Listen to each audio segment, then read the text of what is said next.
Procurement is the number one barrier, but I think we are also starting to see surfacing of the conversations. And at our Accelerate RegTech conference in March, we in fact had one of the big four banks' whole procurement leadership team there talking about this very issue. And in fact, one of them invited tech companies to contact him directly.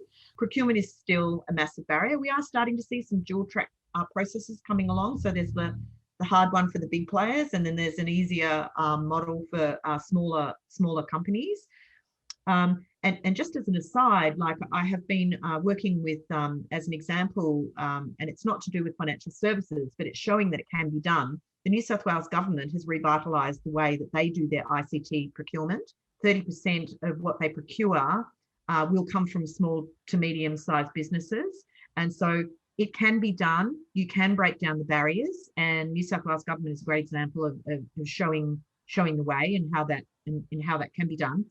But to go to some of the other barriers, there's still a significant barrier, although once again, I'm really happy to say the dial is starting to move on investment.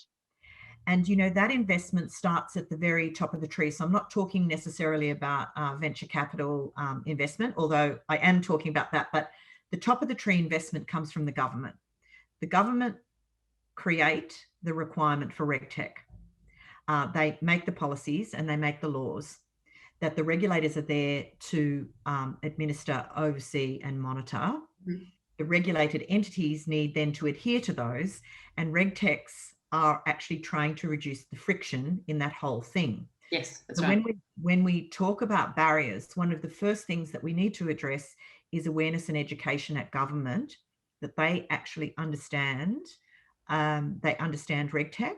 And I think we're starting to see some movement. I was in Canberra 2 weeks ago to meet with a number of different government agencies, including Prime Minister and Cabinet. There were Treasury people there, DFAT people there, people from the Department of Industry there. So I think we are now starting to see more awareness of RegTech and the capacity of RegTech.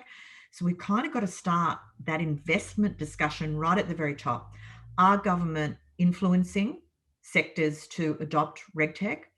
Are government in fact buying RegTech to reduce their own red tape and drive efficiency and productivity? And so that's kind of investment that I'd call the top of the tree investment. But then there's, the practical capital, that organisations need to scale and grow. And there are many different ways of doing that, obviously. And probably venture capital has been slower off the mark with RegTech. And look, one of the reasons for that has been a longer sales cycle. I'm very fond of saying, RegTech isn't an app that you can just pop on your iPhone and then everything works tomorrow. These are deeply held systems, processes and procedures within organisations that, as you've just said, have legacy systems, and they have people that potentially are used to doing everything manually or on a spreadsheet. And so there's a whole bunch of reasons why this has a long sales cycle. But I'm happy to say that I think in the last few months, I've taken more calls and more LinkedIn connections from venture capitalists than ever before.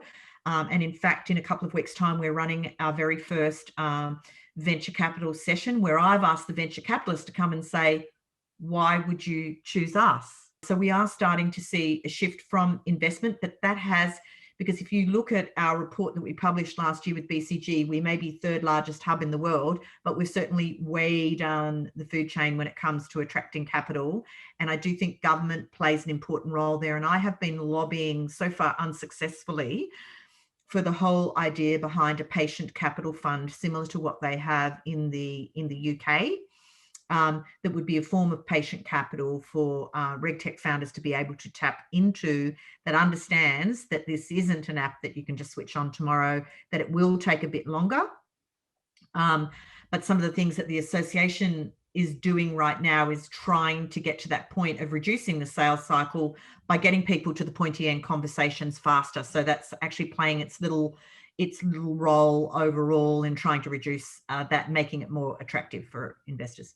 This is such a great example of an association working closely with one of the members to actually surface these conversations and the issues and the challenges and the opportunities, and for us to come together in this way is very, very powerful. So on behalf of the RegTech Association, thanks very much for having me here today.